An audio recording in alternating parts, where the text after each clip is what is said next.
Go yard. I got so much motherfucking design on right now. Break it down, bring it back, make it clap. I got 3 old thoughts, new block, where that thing. Bitches on my line, and you know they come straight. Hold up, what it not, 45, scope it cash like whoa. How you fucking with these hoes up?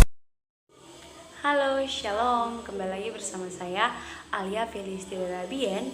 Dalam video kali ini saya akan menjelaskan materi mengenai istilah dan konsep anak berkebutuhan khusus atau ABK.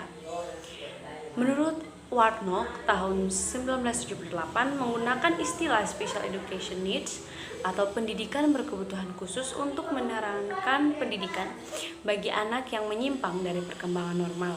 Istilah berkebutuhan khusus menunjukkan upaya pemenuhan kebutuhan pendidikan yang dirancang dan dilaksanakan secara khusus berbeda dari anak biasa, bukan pada kelainan atau kecacatannya. Ini berarti kita berusaha mengoptimalkan kemampuan yang masih ada, bukan kasihan karena kecacatannya. Penting ditegaskan bahwa kategori ABK adalah anak yang mengalami hambatan perkembangan fisik, kognitif, intelektual, bahasa, emosional, dan sosial sehingga membutuhkan pelayanan pendidikan secara khusus. Hambatan perkembangan anak dan kebutuhan akan layanan pendidikan khusus adalah satu kesatuan. Anak yang mengalami kecacatan tetapi tidak membutuhkan layanan khusus bukan disebut ABK. Anak berbibir sumbing, mata juling, gagap, tangannya hanya 3 jari, bukanlah anak yang berkebutuhan khusus. Selanjutnya kita akan mengenal jenis ABK. Nah, anak berkebutuhan khusus ada banyak jenis dengan derajat penyimpangan yang berbeda-beda, ringan, sedang, dan berat. Kita mengenal gangguan penglihatan atau tunanetra, gangguan bicara dan mendengar atau tunarunggu, keterbelakangan mental atau tunagrahita, kelainan tubuh atau tunadaksa, gangguan emosi dan perilaku atau tunalaras, cacat ganda atau double handicap, termasuk anak berbakat. Pada dasarnya gangguan-gangguan ini melibatkan intelektual, bahasa, emosi, sosial, dan fisik motorik. Dalam video ini ada beberapa kasus yang masih dijumpai dalam pendidikan inklusi di taman kanak-kanak atau di sekolah dasar, misalnya anak kesulitan belajar atau learning difficulty. Yang kedua adalah gangguan pemusatan perhatian dan hyperaktivitas.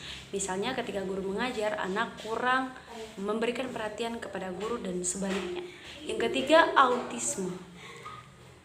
Yang berikutnya adalah penanganan ABK. Nah, penanganan ABK ini minimal ada 2 sistem penanganan pendidikan bagi ABK, yaitu sistem segregasi dan inklusi. Sistem segregasi mengelompokkan semua anak dalam satu sekolah atau kelas khusus, dapat berbentuk sekolah khusus, misalnya SLB, sekolah luar biasa, atau bentuk lain. Ada SLB untuk tunanetra, tunarunggu, tunagrahita, tunadaksa, tunalaras, dan SLB kelainan ganda. Di sekolah khusus, ABK belajar dengan fasilitas khusus sesuai jenis kelainan. Selanjutnya, sistem penanganan inklusi.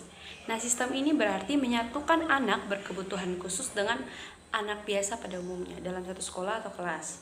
Nah, inklusi ini mengenal beberapa cara penanganan. Yang paling dikenal adalah sistem pull-out treatment, yaitu ABK belajar bersama dengan sebayanya dan pada saat tertentu dilayani secara khusus terpisah dengan anak-anak lain. Dalam kegiatan terpisah ini biasanya diikuti kelompok kecil siswa. Nah, ABK mendapat program individual untuk keterampilan tertentu. Nah, dalam pendekatan penanganan ABK ini membutuhkan kerjasama berbagai pihak dalam satu tim, yaitu orang tua, guru biasa, guru pembimbing khusus, ahli atau dokter, psikolog, ahli PLP, ahli gizi, dan terapis. Nah, orang tua sendiri perlu terlibat aktif seperti dalam penyusunan rencana program, memantau pelaksanaan di sekolah, bekerja sama dengan guru biasa dan guru pembimbing khusus, melaksanakan program di rumah termasuk mengatur menu makan untuk anak-anak, mengatur anak mengikuti terapi, mengikuti setiap konsultasi kasusnya. Sekolah lebih berperan sebagai penyelenggara dan menyediakan fasilitas. Pengadaan guru bekerja sama dengan para ahli terapis dan pihak terkait, guru biasa dan guru pembimbing berperan sebagai perencana, pelaksana, penilai proses dan hasil. Oke, selanjutnya adalah langkah-langkah penanganan ABK di TK atau di PAUD. Nah, dalam penanganan ini meliputi beberapa tahap, yaitu tahap yang pertama mengenali permasalahan anak berkebutuhan khusus. Misalnya berpendidikan atau masa pencobaan, asesmen kebutuhan, konsultasi kasus, penyusunan dan penyesuaian program kegiatan, pelaksanaan program, penilaian dari dan hasil belajar, dan evaluasi program dan tindak lanjut. Yang berikut adalah permasalahan ABK berada di sekolah biasa. Nah, kita tidak bisa menghindari masuknya ABK dalam kelas biasa sering menimbulkan permasalahan buruk baik bagi ABK maupun anak lain. Nah, permasalahan yang dicatat selama menyelenggarakan kelas inklusi terutama terjadi awal pendidikan antara lain yang pertama, ABK mengganggu di kelas dan belajar anak-anak lain, berlari ke sana kemari, sulit diam, suka merebut mainan, barang anak-anak lain, dan keluar masuk kelas. Yang kedua, ada protes dari orang tua siswa, orang tua siswa yang siswanya normal karena menganggap belajar anaknya terganggu. Yang ketiga, guru menghadapi kesulitan. Kadang-kadang ABK bersikap agresif dan merusak bahkan menggigit. Yang berikut menangis, menjerit jika tidak dituruti. Misalnya jajan atau keinginannya tidak dimengerti guru, pasti dia akan menangis. Dan berikut ABK biasanya hanya lebih sulit dikendalikan di awal masuk sekolah. Akan tetapi setelah bisa menyesuaikan diri secara perlahan, ia akan lebih menunjukkan sikap kooperatifnya.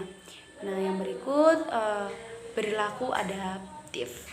Nah, setiap ABK memiliki masalah secara individual, tergantung dari kelainannya. Nah, masalah utama anak autis misalnya, sulit berkomunikasi, interaksi sosial, gangguan perhatian, hyperaktif, sulit duduk diam, impulsif, ketidakmampuan belajar, punya masalah khusus pula. Umumnya, anak berkebutuhan khusus ini punya masalah perilaku adaptif, yaitu ketidakmampuan menampilkan perilaku sesuai pada umumnya. Misalnya jalan-jalan di kelas ketika anak lain asik belajar, berteriak di kelas, menjilat-jilat mainan, tidak merasakan kepalanya luka dan berdarah, bertepuk tangan atau berdecak. Yang berikut prinsip-prinsip penyelenggaraan inklusi bagi ABK anak usia dini. Nah, beberapa prinsip menyelenggarakan kelas inklusi ini, yang pertama kesamaan hak, kerjasama, perilaku mencontoh, dan penerimaan dan kehangatan. Yang berikut adalah rasio ABK dengan anak lain. Nah, dalam sistem inklusi, rasio anak berkebutuhan khusus dengan anak biasa dalam satu kelompok di TK atau PAUD atau SD harus dipertimbangkan masak-masak. Yang utama ialah pertimbangan derajat hambatan atau gangguan setiap anak yang diterima.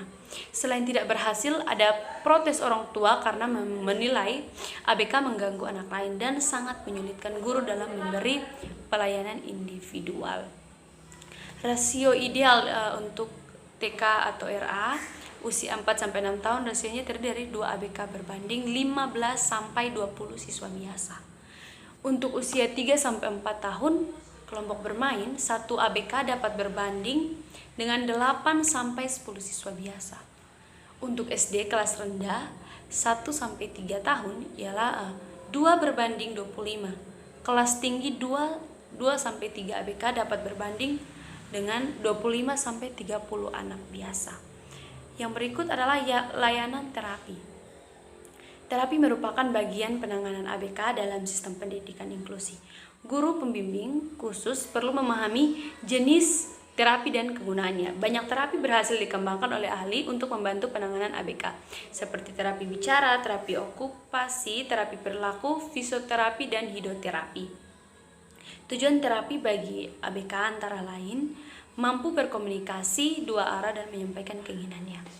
Yang berikut adalah mampu bersosialisasi dan beradaptasi dengan lingkungan, mampu minimalkan hingga menghilangkan perilaku tidak wajar, misalnya mengendus-endus makanan, bertepuk tangan tanpa kontrol, dan berdecak.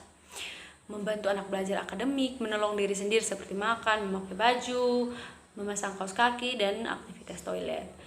Dan yang berikut belajar keterampilan atau kecakapan hidup. Nah, selanjutnya adalah program kegiatan belajar. Nah, yang pertama program belajar di kelas reguler. Nah, sama seperti anak lain, ABK di sekolah inklusi mengikuti pembelajaran menggunakan tematik seperti biasa. Guru wali membuat rencana tahunan, semester, bulanan, mingguan, atau harian mengacu pada tugas-tugas pengembangan anak dan tingkat pencapaian perkembangan masing-masing kelompok umur. Yang kedua, program belajar di kelas individual. ABK mengalami masalah belajar yang berbeda-beda satu dengan yang lain. Karena itu butuh cara untuk membantu mereka secara individual, yaitu pembelajaran individual. Program pembelajaran individual biasanya dibuat oleh guru pembimbing khusus atau guru pendamping. Penyusun program individual mengacu pada indikator seluruh lingkup perkembangan, agama, moral, kognitif, bahasa, fisik, motorik, dan sosial emosional. Yang berikut adalah penyusunan program inklusi. Oke. PAUD yang membuka kelas inklusi sebaiknya menyediakan guru pendamping, khususnya GPK, untuk meringankan tugas guru wali, terutama menangani secara intensif ABK dalam memenuhi kebutuhan belajarnya. Berikut ini langkah-langkah untuk menyusun program individual. Yang pertama, kumpulkan informasi sebanyak mungkin tentang riwayat, permasalahan, dan kemampuan anak, baik dari data jejak rekam guru sebelumnya, psikolog, dokter, terapi yang pernah diikuti, informasi keluarga tentang anak di rumah, dan lain-lain. Yang berikut, GPK harus memahami program belajar di TK atau di PAUD, lingkup pengembangan, standar tingkat pencapaian setiap kelompok umur, membuat rencana program tahunan, semester, bulanan, mingguan, dan harian. Yang ketiga, program individual dibuat bersama oleh GPK dan guru wali. Itulah beberapa paparan materi dari saya. Mungkin ada salah kata, mohon dimaafkan karena manusia tidak jauh dari kesalahan. Terima kasih, bye-bye, salam.